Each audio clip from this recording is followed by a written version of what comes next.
नमस्कार दोस्तों पश्चिम बंगाल के विधानसभा चुनाव में ममता बनर्जी ने 52 सीटों पर महिला प्रत्याशियों को उतारा है। मां, माटी और मानुष की बात करने वाली ममता बनर्जी ने इस बार भी महिलाओं पर खूब भरोसा किया है।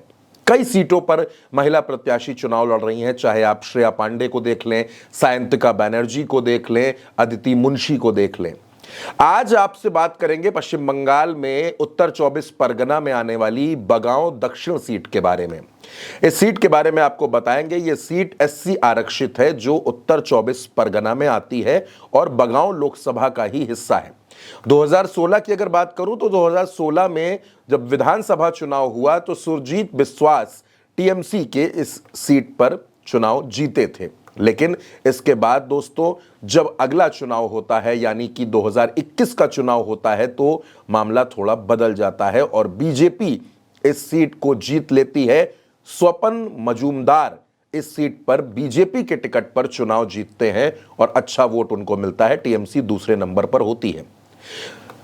लोकसभा चुनाव के बाद पश्चिम बंगाल की राजनीति में खूब बदलाव आया। भारतीय जनता पार्टी लगातार यहां अपने पैर मजबूत करने की कोशिश कर रही थी और अब इस बार यानी 2026 के विधानसभा चुनाव में यहां पर ममता बनर्जी ने प्रत्याशी बदल दिया।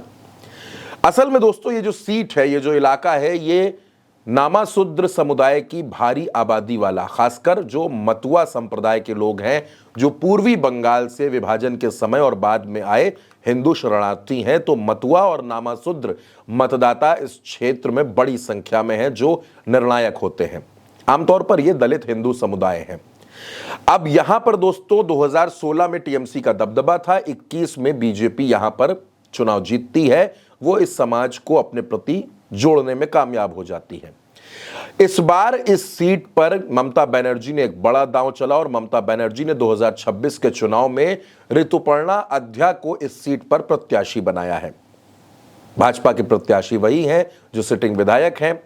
अब इस चुनाव में दोस्तों अगर इसकी हम बात आपसे करें तो पश्चिम बंगाल के विधानसभा चुनाव में यहां पर बीजेपी और टीएमसी में सबसे बड़ा मुकाबला देखने को मिल रहा है।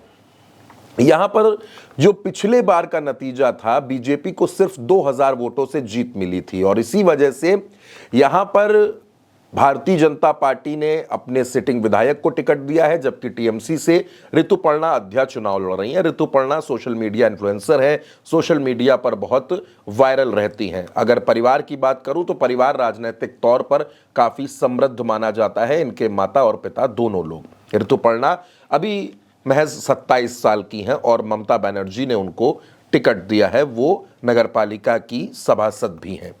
2026 का चुनाव बहुत दिलचस्प है दोस्तों, क्योंकि ऋतुपर्णा अध्या टीएमसी की प्रत्याशी हैं और ये उसी समुदाय से ताल्लुक रखती हैं जो समुदाय यहां पर गेम चेंजर माना जाता है, बंगाली एससी समुदाय, जिसकी मैं आपसे बात कर रहा था। तो ये जो यहां का चुनाव है ये इस वजह से भी दिलचस्प हो गया है और इसी वजह से ममता बनर्जी ने 27 साल की ऋतुपर्णा को टिकट देकर यहां के चुनाव को साधने की कोशिश की है।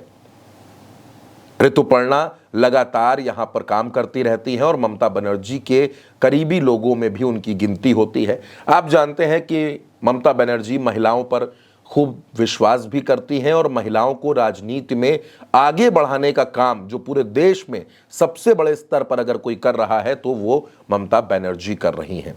टीएमसी ने इस बार के चुनाव में कई पुराने चेहरों को हटाया है, नए चेहरों को मौका दिया है।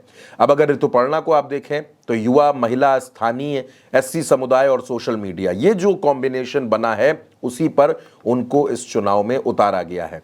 अगर मैं मजबूती की बात करूं तो लोकल लेवल पर ऋतुपर्णा काफी मजबूत नजर आती हैं, क्योंकि उनका परिवार यहां पर सक्रिय है, युवा चेहरा है, एससी बिरादरी से आती हैं, तो आसानी से वो इस चुनाव को हैंडल कर रही हैं, जनता के बीच जा रही हैं, घर घर जा रही हैं, लोगों से मिल रही हैं और वोट की अपील कर रही हैं। ममता बनर्जी ने भी उनके लिए चुनावी रैली की थी और ऋतुपर्णा को जिताने की अपील की थी। बीजेपी जानती है कि यह सीट वो महज 2000 वोटों से जीती थी और ऋतुपर्णा के आने से चुनाव का माहौल पूरी तरीके से टीएमसी के पक्ष में बनता हुआ नजर आ रहा है। ऋतुपर्णा की जो इमेज है वो काफ़ी साफ सुथरी है, सोशल मीडिया पर सक्रिय है, युवा चेहरा है। इन तमाम चीज़ों का फ़ायदा ऋतुपर्णा को यहां पर मिलता हुआ नजर आ रहा है।